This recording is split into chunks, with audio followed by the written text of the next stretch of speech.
Всем здравствуйте! С места карьера красно-приозерной глины. Так, вот в прошлом видео я не попробовала вот этот вот серый слой, который я считаю, что несъедобный.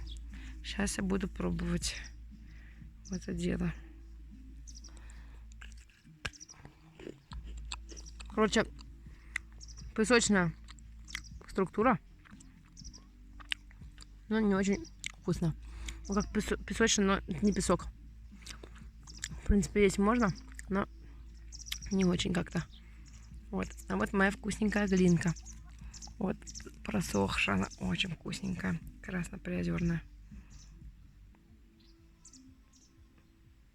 Попробуем. Давайте. Да, просохшая, она, конечно, очень вкусная. Давайте еще вот здесь возьму. Такой кусочек. Я такой не буду. Давайте лучше что-нибудь по суше. Вот такой вот, например. Это вообще обалдеть. Видите, как красота. Конечно, солнце не очень хорошо видать. Вот такая вот. Давайте попробуем кусок. Как он хорошо просох. Это в тот момент, как я здесь была, здесь никто не был. И я вот отломала его и оставила. Он очень сильно просох и очень вкусно стал. Обалдеть.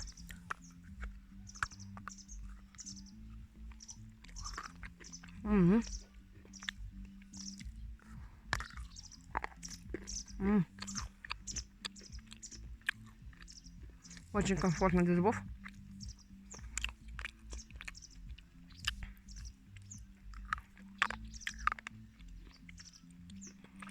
Но, знаете, вот в больших глыбах, как во всех глинах, наверное, может попасться камушек внутри где-то. О, корень, смотрите, какой корень. Видели? Красный корень. Вот. Чисто глинка. Красота, вкусная красота.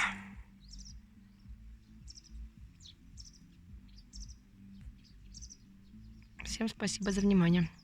Сейчас я буду показывать еще видео, что эта глинка растет рядом с, получается, находится рядом с колокольчиками. Сейчас. С природными колокольчиками.